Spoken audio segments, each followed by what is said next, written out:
Okay. So, ayun. For our topic tonight, we'll be talking about spiritual reading. And siguro, I will start off by saying na the nature of man talaga is we cannot love what we do not know. Okay. Merong mga siguro nakikwento mga pangyayari na love at first sight, mga ganon. Pero really, to be deeply in love and committed to someone or something, we need to know things. Kumbaga, we need to know who is this person. Okay. Kumbaga, we cannot really say that we love someone without knowing who that person is. So that's like the premise or the foundation of spiritual reading and why we do it.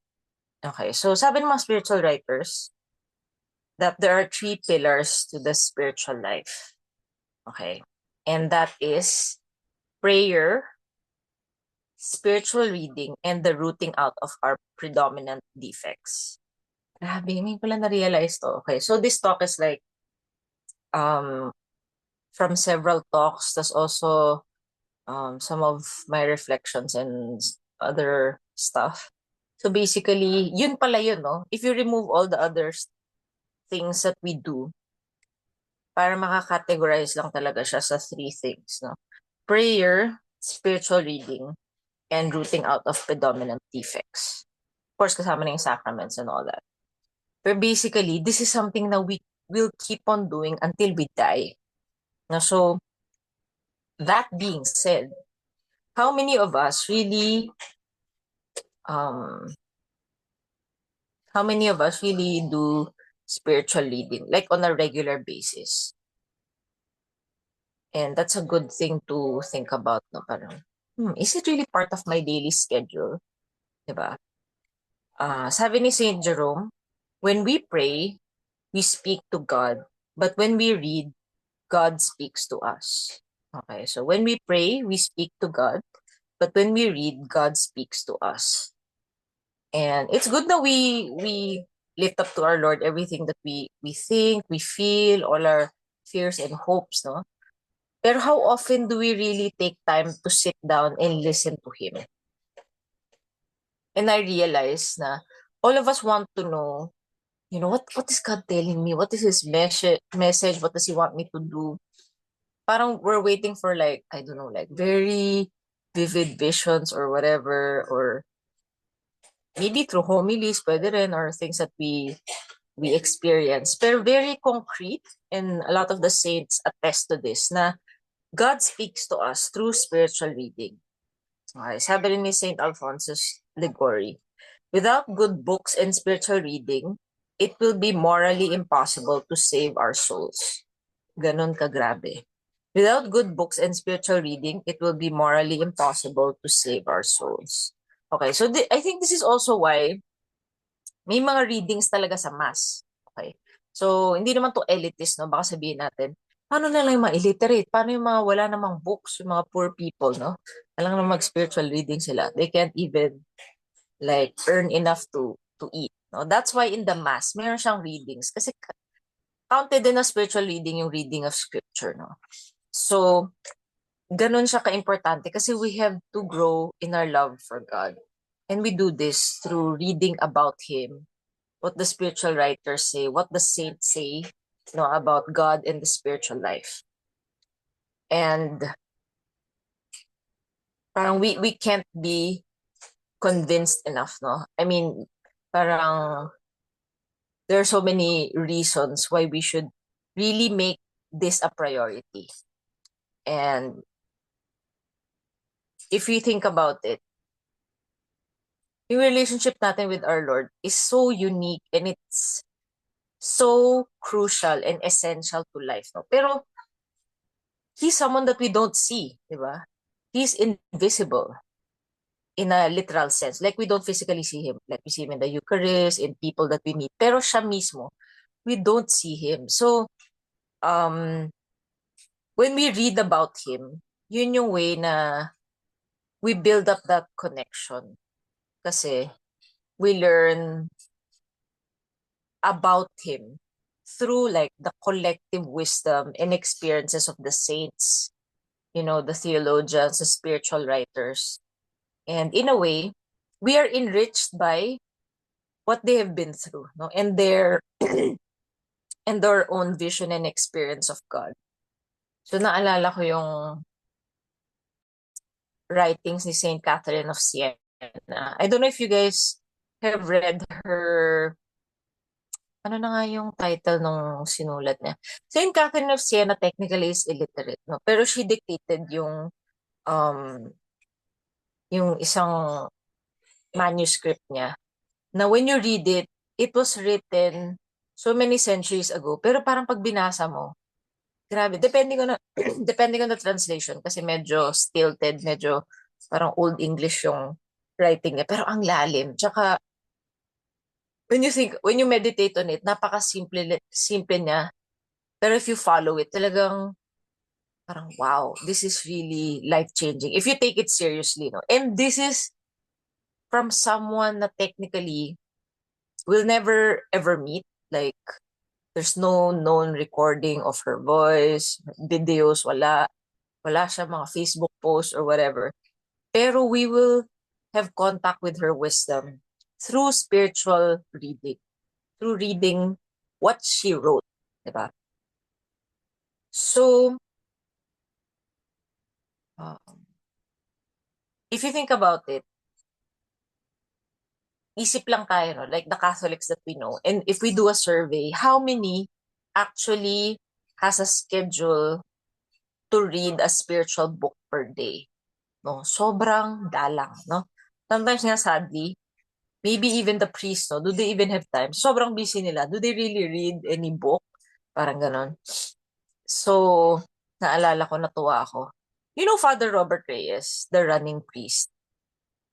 So we had the retreat dun sa farm niya, sa Tanay. Parang tatlo lang kami ng mga friends ko. Tapos he visited the office, so nag-thank you kami, ganyan. Tapos nakita niya, I was reading yung book about Saint Joan of Arc. Tapos super interested siya. And he's a fan, no? He's a fan of Saint Joan of Arc. So parang literally na-convince ko siya na bilhin yung book. Anyway, natuwa lang ako kasi ang dami daw niyang libro and he loves reading. So parang, I think it's a luxury na Catholics nowadays even recognize yung richness na meron sa mga books ng church. Kasi ang dami. And it's like, even if you read one per day, feeling ko hindi mo maubos eh. Kasi parang, yung writings parang ni Saint Teresa of Avila, Saint Therese, Saint John of the Cross, yung about Saint Francis of Assisi, the lives of the saints, parang ang dami talaga. And we have that treasure at our disposal. Parang ang dami nun is just free online. Parang you can just find it eh. We literally don't even have to really buy them. Kasi minsan, di ba, inisip natin, mahal books. Pero actually, ang dami na ngayon, no? We have this archive. I even have this parang link ng list ng mga books that saints actually read when they were alive. Like si Saint Therese, I think she read The Imitation of Christ. And maraming saints who read The Imitation of Christ. So isa yan. Isa yan sa mga classics, no? So, isa pang naisip natin talaga, an argument for us to do spiritual reading is the fact na, Hello Kitty. My pamangkin is here. Yeah, Hello Kitty. Parang, meron tayong time to read about maybe showbiz or like even yung dati may siguro mga breaking news as we want to read the news. We have time to read the news. Minsan nga, dahil sobra tayo na interest, we will like do research on certain personalities. Guilty rin ako dyan. Ganito pala yun. Diba? We have time for that. And spiritual reading, parang, yeah, maybe. Maybe now kasi we're doing the consecration. Pero how many of us really make it part of our daily schedule. So that's something to think about. Okay. So ano ba yung in a way benefits niya? First is sa Nineveh kasi we talk about minimizing our time online. And we realize na nature loves a vacuum, 'di ba? So if we remove our time online, ano ngayon yung ipapalit natin?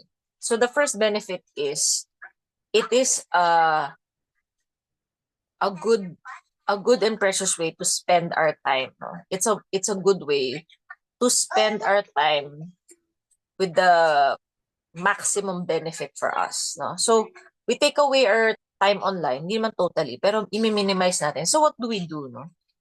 Like ako, I've been cleaning, gano'n.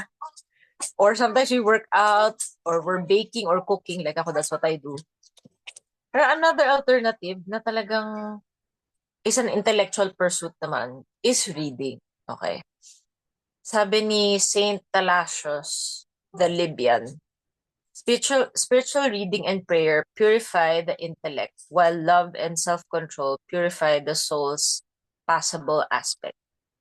Okay, what does that mean?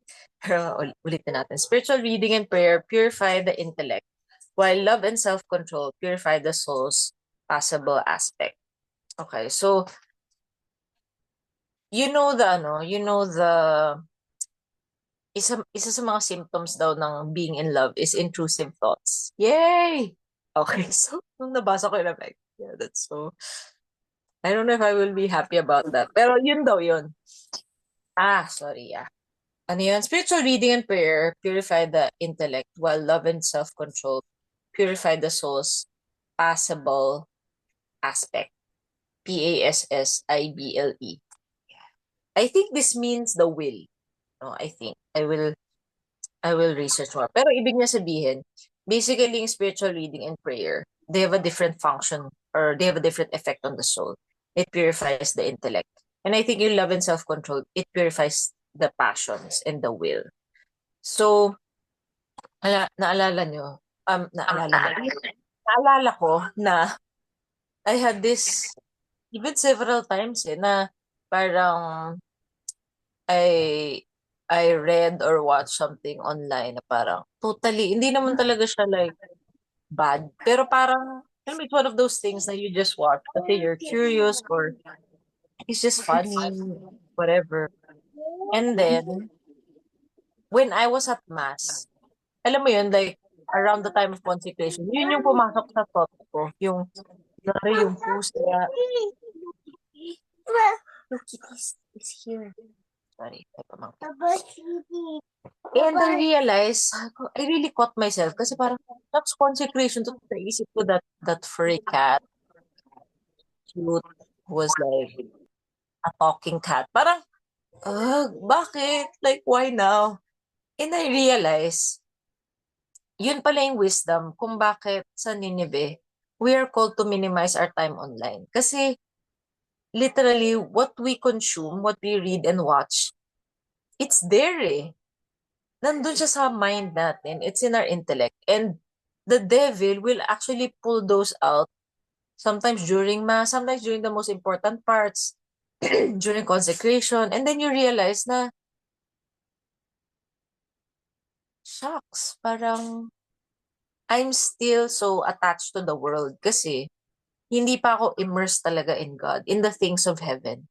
So, spiritual reading helps us to be more attuned to heavenly things so that it enriches all our other norms.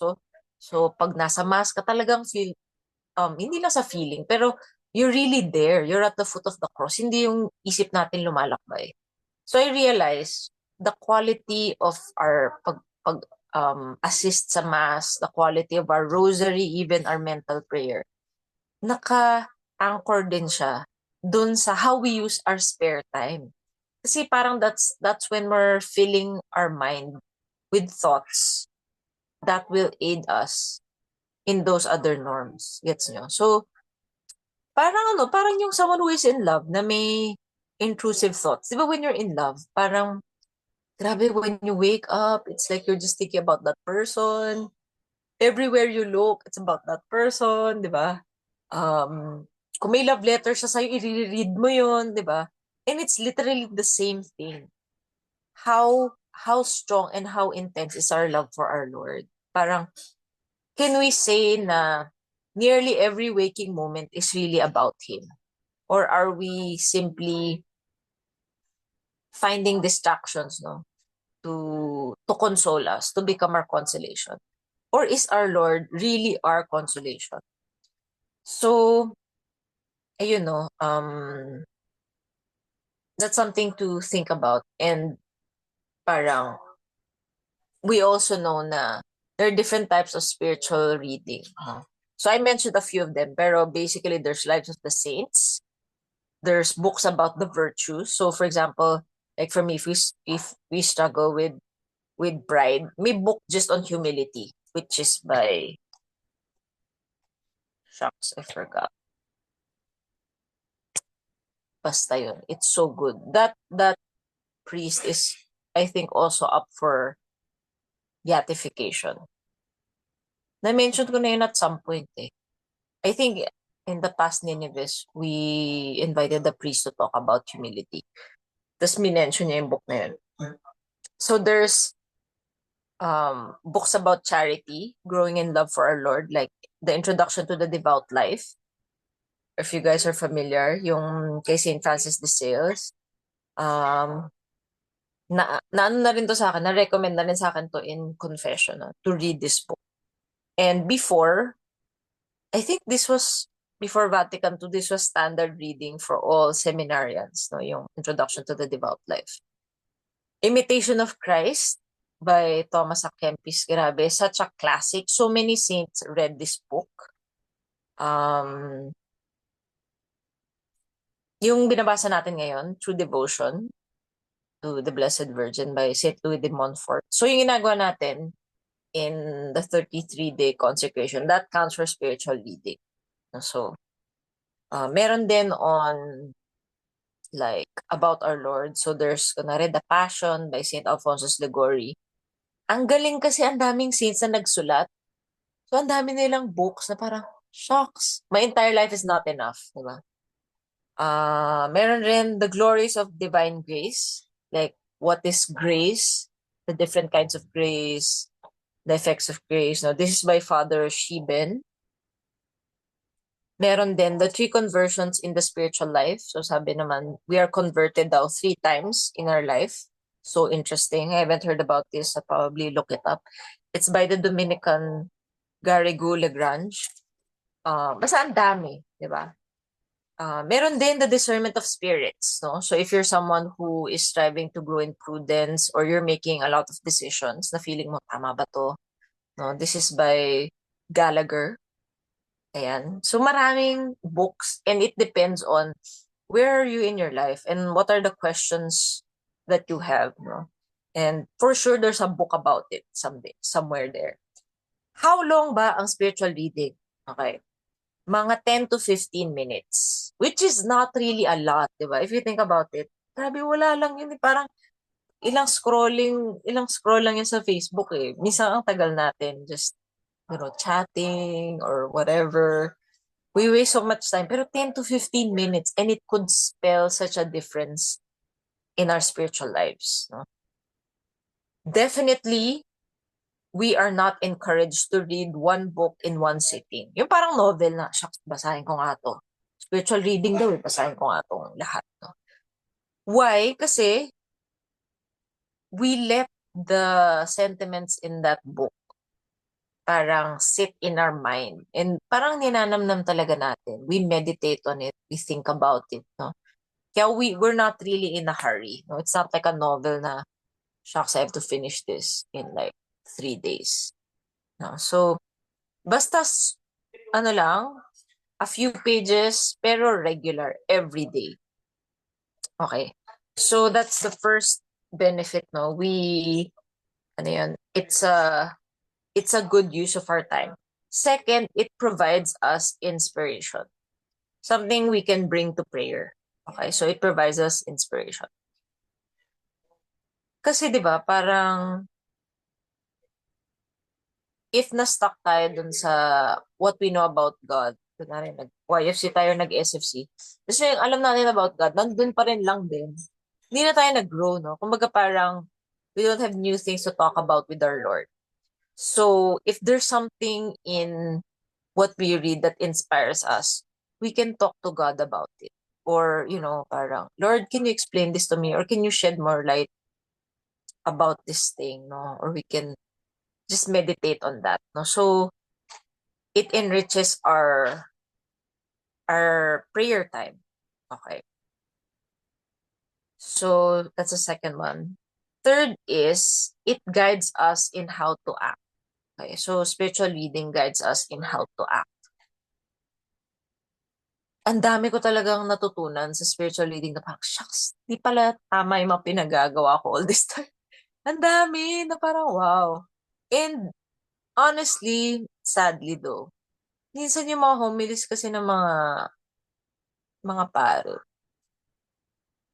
parang minsan parang motivational speaking na lang. Hindi, parang, wala na bang ibang masabi, Father? Like, you literally sound like a secular motivational speaker. No? So, minsan we can't even rely on the homilies anymore to guide us how to act, no? They'll give motherhood statements like, forgive, love one another. But I mean, what are the nuances of that, right? So, there's a spiritual book, for example, on taming the tongue. Just on that, an entire book. Or, ano lang, uh, being humble. Like, the different nuances of pride. Na, pag ganito pala, pride din pala yun. Like, what does false pride look like? Ang dami. Diba? So, it guides us on how to act. Okay. So, that's the second one. The third benefit is,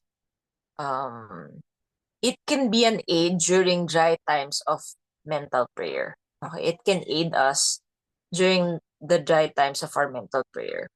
So, may tips si Saint Teresa of Avila. Di ba meron talagang times na parang wala ka talagang maisip. It's like, you're just all distractions. You can't even sit still. Parang, shucks, mental prayer. Kunwari, 30 minutes or even 15 minutes. Parang, kailan ba matatapos to? You're thinking about all the other stuff, all the chores that you need to do, no? Sabi ni Saint Teresa of Avila, and I think this is the exact technique that she used to get out of her spiritual dryness.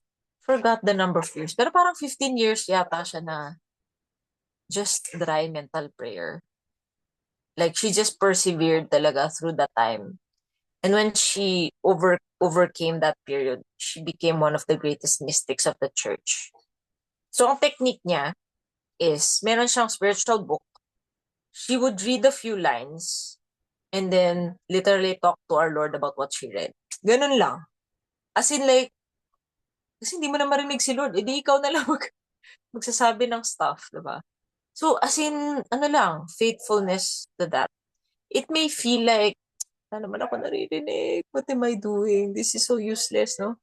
Pero this is actually a great tip, no? And that is already prayer. Okay, so for example, the book on pride, and pride is your issue, you read a few lines and you're gonna say, Lord, nahirapan talaga ako, blah, blah, blah. How am I gonna do this? Then maybe you're gonna pause a bit and listen to some inspiration.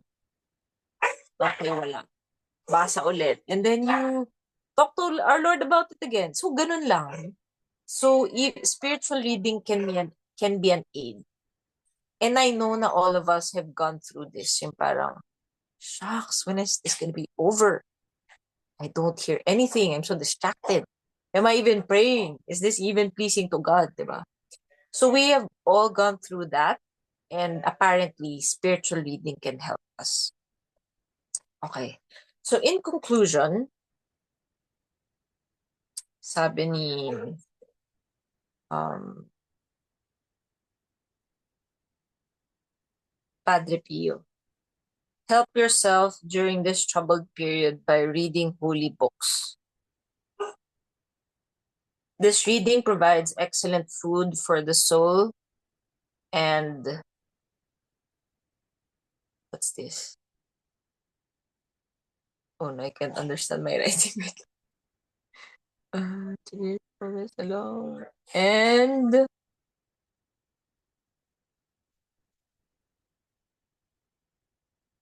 and aids us to great progress along the path of perfection. In prayer and meditation, it is ourselves who speak to the Lord, while in holy reading, it is God who speaks to us. Before beginning to read, raise your mind to the Lord and implore Him to guide your mind to Himself and to speak to your heart and move your will. Okay, so that's from Padre Pio. So help yourself during this troubled period.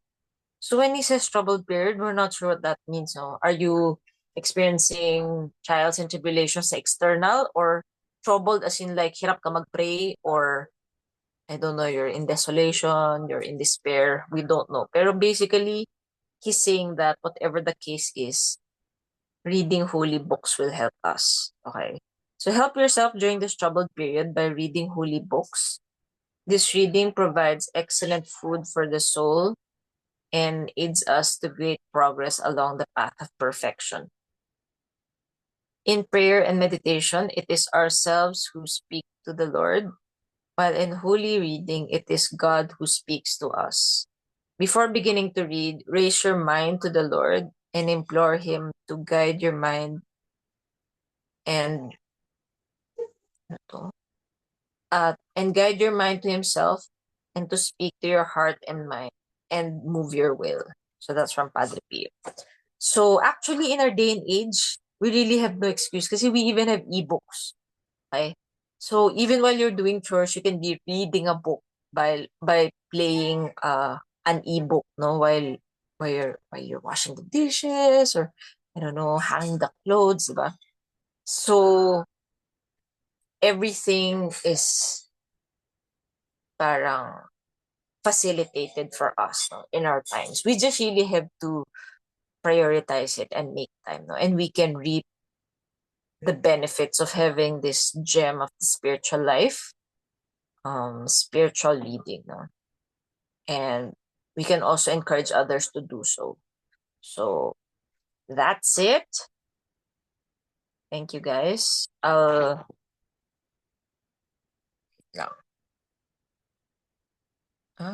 just put the questions here.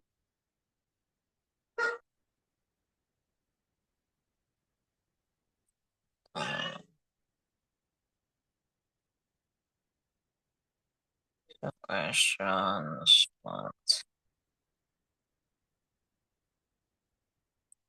I think. What kind of spiritual reading do I think I need now? And resolution.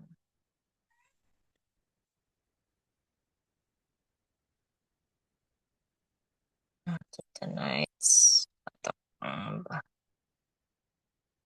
Okay, so, ayan. Oh, Jelly. I have loads of books here. Dala mo from, Philippines, Jelly. Galing mo naman. Kaya lang, I need to go na. Eh, wait, guys, magpapicture pala tayo. Yay!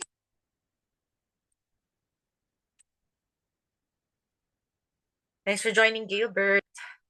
This is Chua, Trish, and Mel. Gilbert, what's up?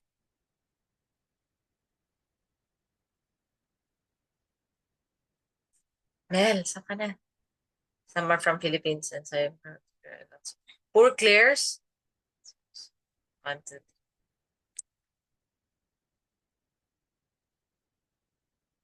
Hey! Okay. Ayun. Mura ba books dyan? Okay, so who can share a question? What kind of spiritual reading do I think I need now? What's my resolution after tonight's catacon? Okay. Who can share? I'll just switch off the recording.